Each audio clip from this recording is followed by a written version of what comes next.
mightily. We glorify you, we bless you, Lord. Hallelujah. Glory to your name.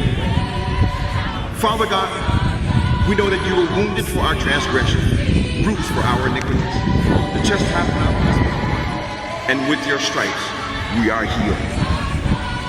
We now, God, we ask you now, God, for your grace upon us. We ask you right now, God, to lift us up. We glorify your name. We bless you. Now may the grace of God, the love of Christ, and the sweet communion of the Holy Spirit rest, rule, and abide with us here now and forever. And may the children of God say, Amen. Amen.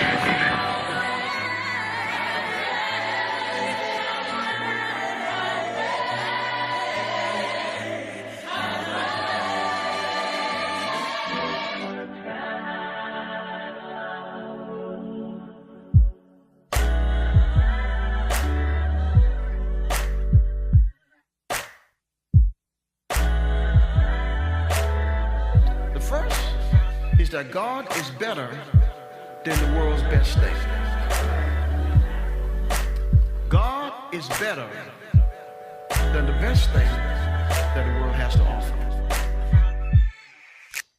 Magnify, magnify, lift it on high. Spit a Spotify to qualify a spot on his side. I cannot modify, ratify. My mama made me apple pies, lullabies, and alibis. The book don't end with Malachi. Devil will win employee of the month by the dozen, till one scoring 3 years from the third when he doesn't. My village raised him a child, come through the crib and it's bussin'. You meet anyone from my city, they gon' say that we cousins. Shabak, Barak, edify. Electrify the enemy like Hedwig till he petrified. Any petty Peter Pettigrew could get the pesticide. 79th. I don't believe in science, I believe in science. Don't believe in signing, I seen dollar signs. Color white, collar crime.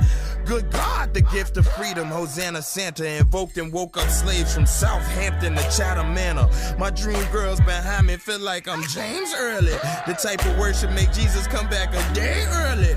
With the faith of a pumpkin seed size mustard seed here. For I will speak noble things as entrusted me. Only righteous, I might just shrug at the skullduggery. I couldn't stand to see another rapper lose custody. Exalt, glorify. Descend upon the earth with swords and fortify the borders where your shortest lies. I used to hide from God, duck down in the slums like shh. You know, I'm gonna start over. We're gonna go with my maiden name, okay? Okay. Angela DeVito. 3 family members. My mother, my maternal grandmother, my maternal first cousin. I lived with my mother and my grandmother my whole life. We lived together, and my cousins, I pretty much grew up in her house every weekend, every other weekend when I was a child. She's 9 years older than me. My mother has been gone now for 11 years, September, and she was diagnosed when she was 48. She passed away when she was 53, so she survived 5 years. She was diagnosed stage 4. My grandmother, her mother was diagnosed, I want to say 80s, in her 80s, which it was before my mother, but she survived until 3 months after my mother passed away. I believe at the time they believed it was just in her breast, but it had metastasized, so I believe stage 2 for her. But then she was so old and she had other complications and she was in a home, so they decided to ignore the breast cancer part of it. So she did have 1 breast removed, but then after that she opted for no more treatment. Yes, I remember specifically because she had a lump on her breast and it looked like it was a pimple. And then she went to the doctor and they found out, it was one of her breasts, it really was like a cyst. And then she got one on the other side, and she thought it was the same thing, and then she just ignored it because I think at that time breast cancer awareness wasn't so prevalent. So, but I remember that, and I remember her always being tired, and I remember I would touch her arms specifically, and she'd say, that hurts, and I'm tired. I'd say, that doesn't sound right, Mom, it doesn't sound right. So then when she went to really get her mammogram and everything, that's when they found out it was stage 4. Well, clearly after all the tests. First it was detected, and then she had her bone scans and MRIs and all that stuff. Well, I'm 39 now, so I was pretty young. She passed away when I was 29. So I was in my early 20s when she was diagnosed, and I'll never forget the day because I was in the bathroom with her. I'm gonna cry now. I was in the bathroom, and she was afraid to tell me.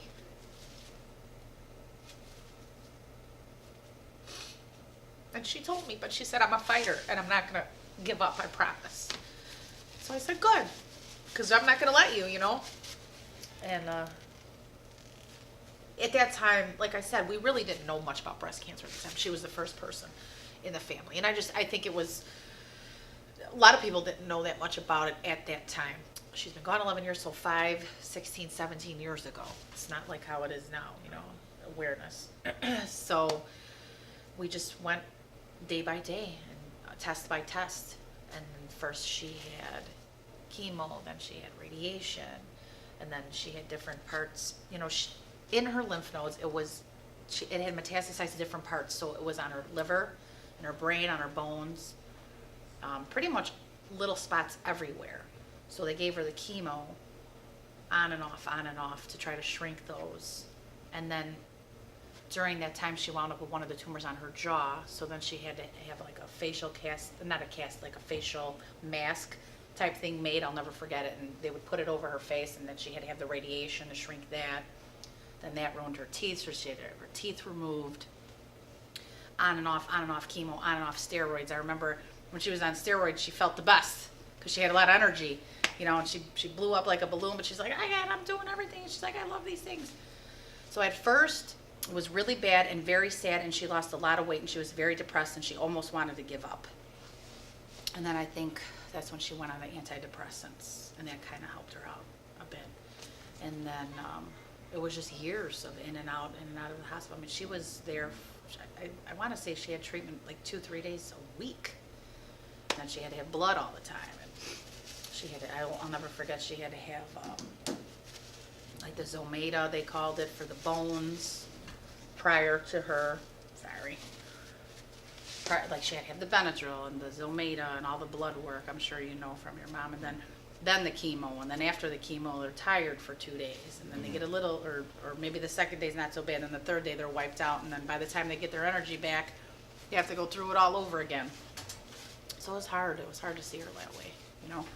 And then it almost became a normal part of life, because it was like that for so many years. And I was just like, she's just gonna go through this for the rest of her life, on and off. She'll be fine, you know. And then it just took over.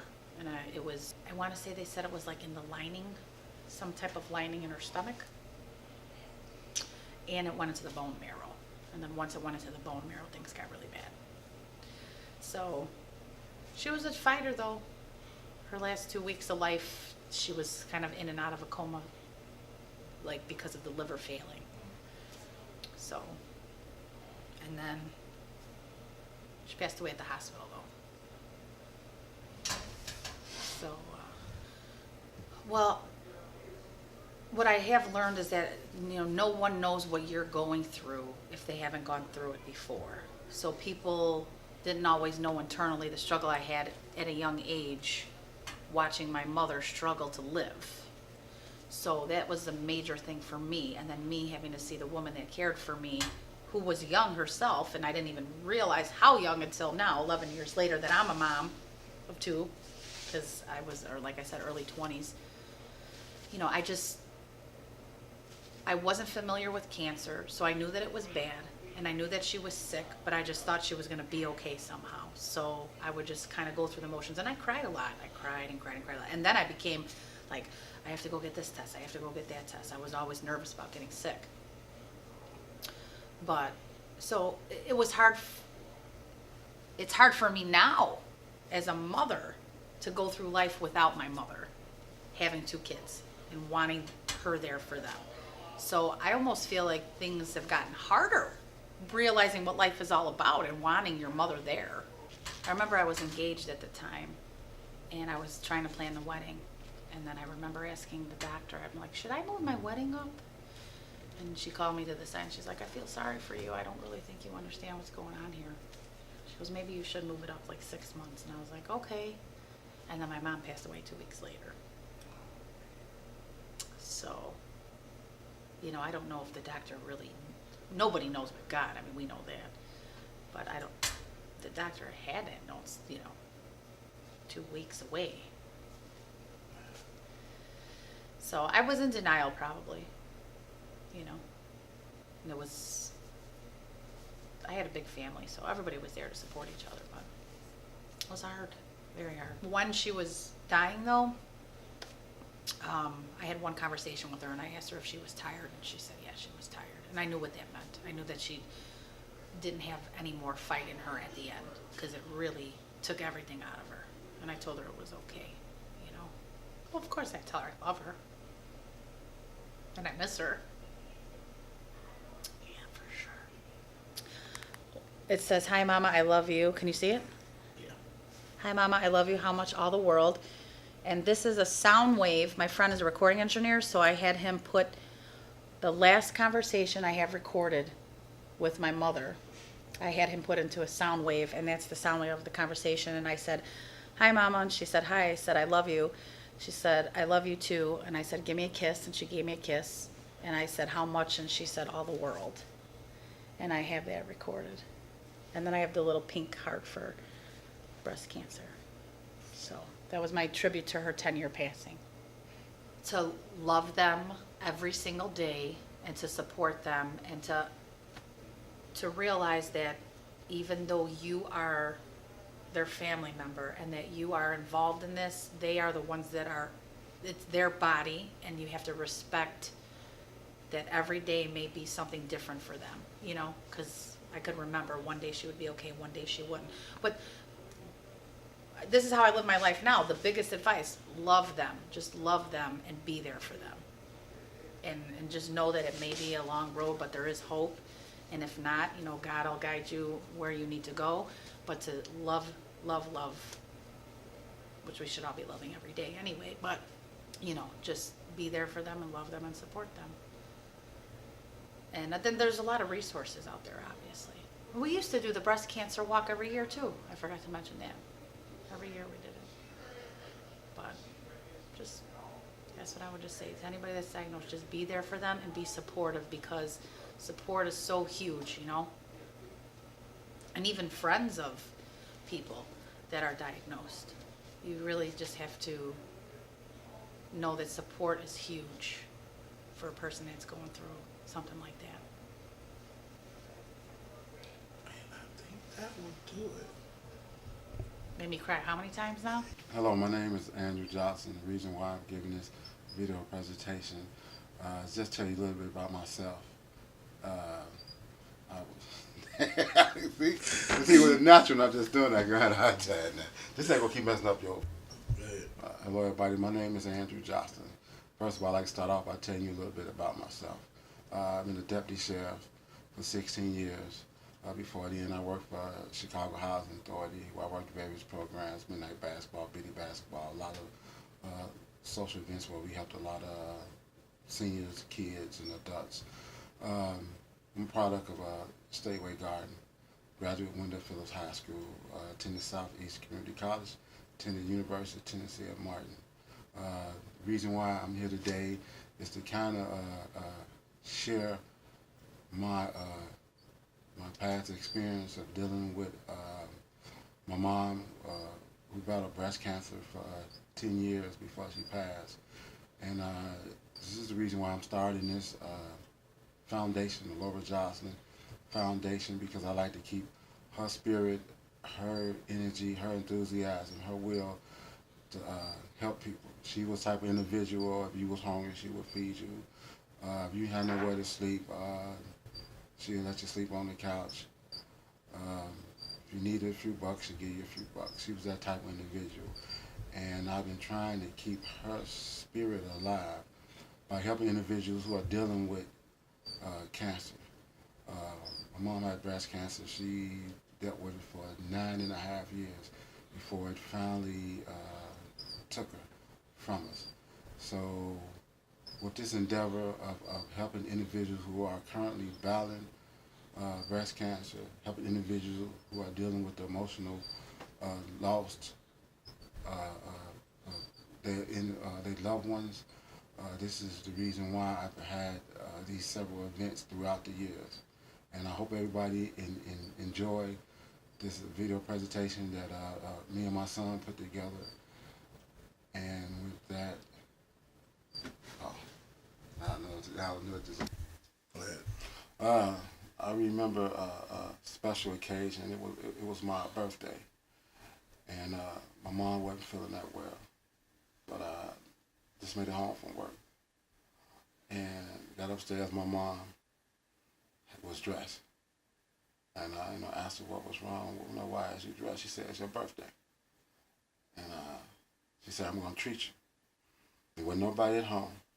She said, come on, let's go. I'm like, no, Mom, you're not supposed to go nowhere. So she told me she is my mom and I'm her son. Let's go. So took her out. We got in the car and that's where we were going. She just told me to drive. And she said, it's your birthday. She said, I'm going to treat you. So, of course, I was trying not to get her to leave, but she insisted, and this time I didn't want to upset her, so we took off driving, and she just told me just go south. After she was driving, she said, hey, I know you like to go to the racetrack. She said, that's where we're going. We're going to the racetrack, and I don't want to hear nothing else. Don't open up your mouth. I said, yes, ma'am. We went to the racetrack, and we sat there, and we played a few horses, and actually she wound up winning some money, and it was real nice. And it kind of made my day, and that was my last birthday. Shit, wait.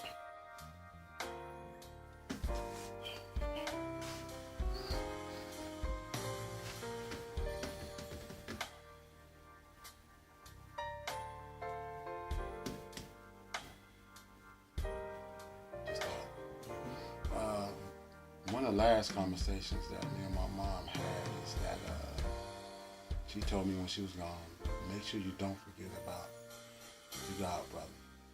So I always check on him. And she said, you always pushing your kids, trying to get them to be the best. But she said, keep working with him.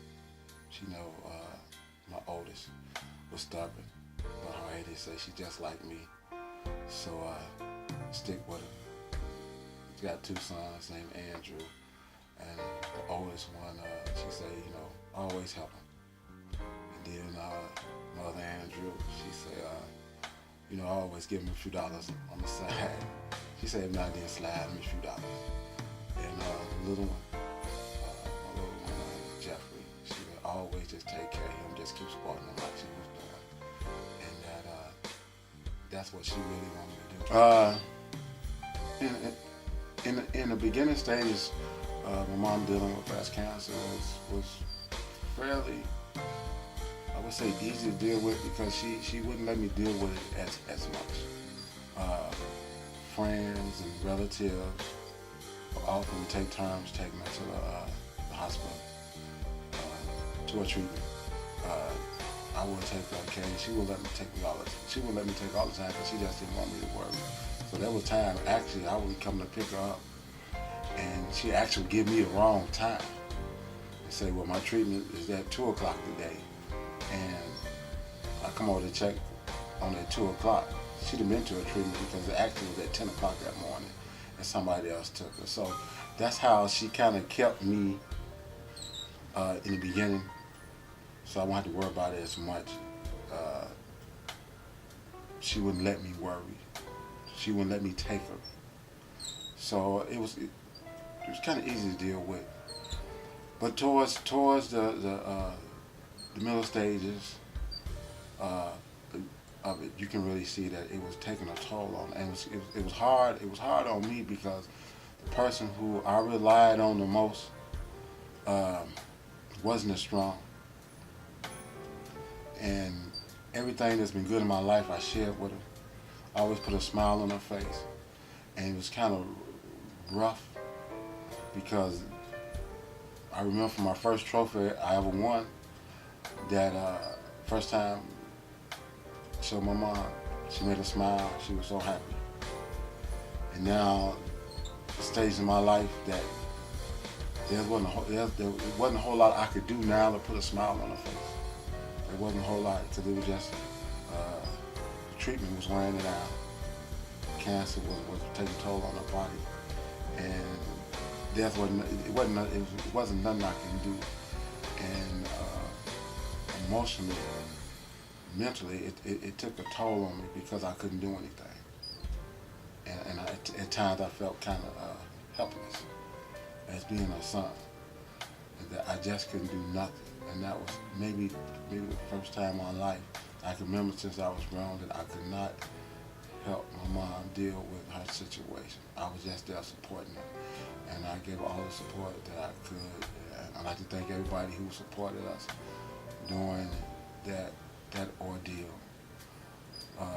Now, my life is pretty good, but still, the day when something happens that's extremely great or I'm blessed to have, it's still a little somber moment because the person who I shared everything with my whole life, it's gone, and now I still can't share it with her. And even though my mom has been gone for some years now, it's still hard to deal with because I can't share none of the blessings that I've been receiving at this time. So I would probably say that's probably the biggest ordeal that I'm having to deal with is that I get to share everything with my family, my wife, my kids, but still not being able to share with my mom is probably factor that I have really stepped up to make sure I can help other people because this is what she would have done. And then this is my way of sharing with other people because now I can no longer help her. So now my goal is just to help a lot of other people deal with survivors, victims, or whatever. And it's just to keep my mom's spirit alive.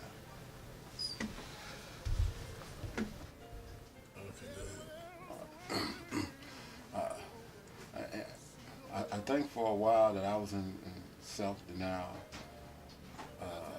on how sick my mom really was until I really had to start helping her in and out of bed, helping to the bathroom, feeding her on a regular basis. I think the moment that probably really crushed me was when Mom was too weak to really walk to the bathroom. And there were several times where I literally picked my mom up out of bed, took her to the bathroom, go back in and get her and pick her up and sit her back in the bed. And I think that's when it just really hit me that she was leaving us.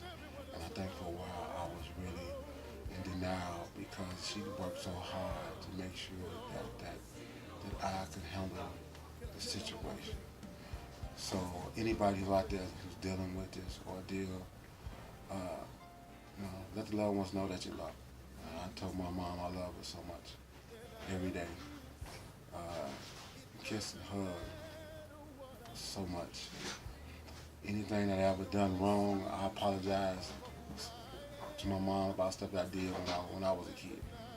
She said she didn't even remember. But I apologize just to get it off my chest and let her know that I care for her, and I was just basically sorry for anything, everything that I have ever done wrong. And that it really helped me out a lot. And if there's any individuals out there, the word of encouragement is that anything you feel that you have done, apologize to them while they can, and while they can understand and let them know. Sit there and have a prayer session with your loved one. Hold their hands and bring somebody in and say prayer. Do whatever you think you can do to encourage them. Most of all, encourage yourself to help them deal with the ordeal because you have to be strong because you are the one that's helping them while they are dealing with this deadly disease.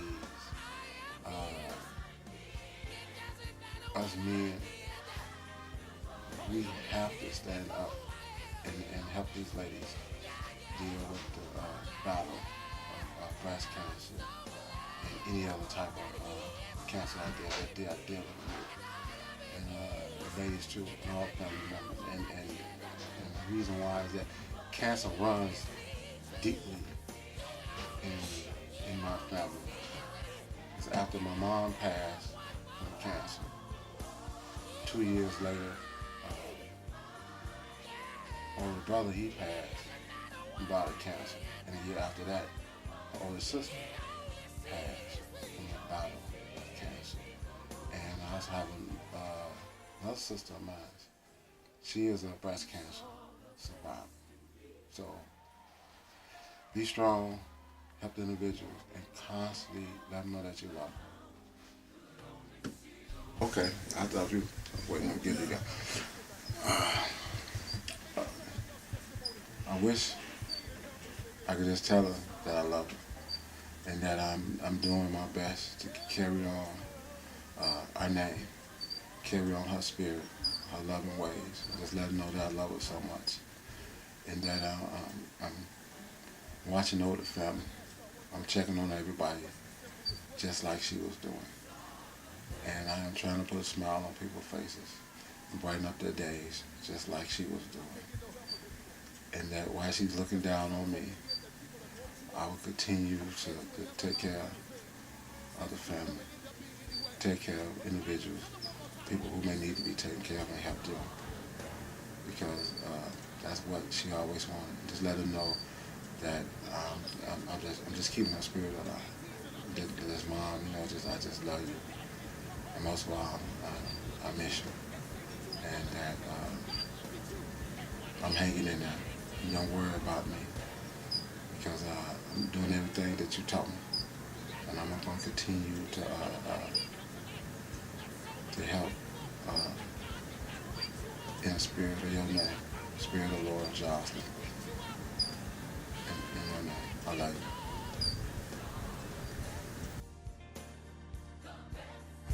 What did he see? I said, what did he see? I said, what did he see? I said, what did he see?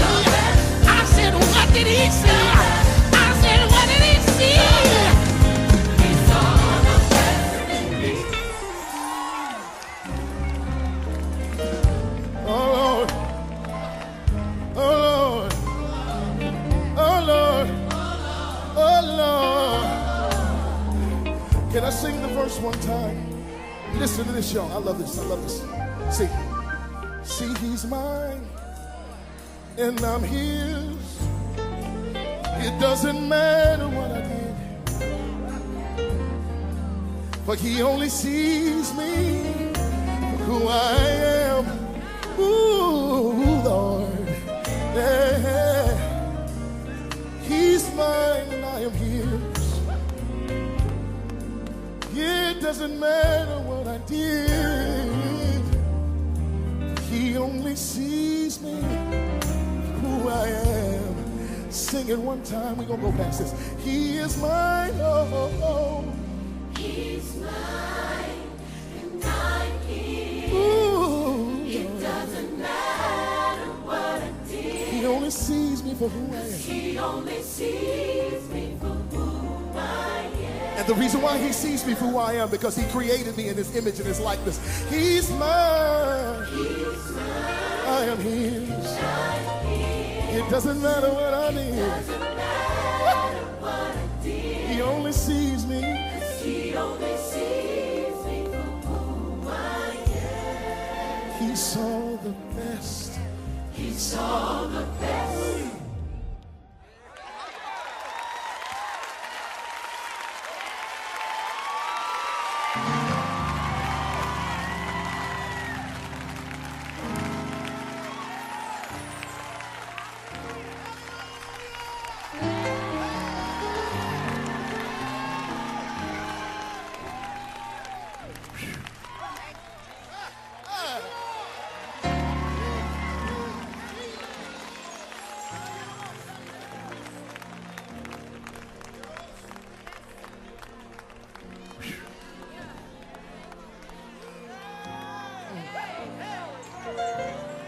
See, he is mine, I am his. It doesn't matter what I did, for he only sees me for who I am.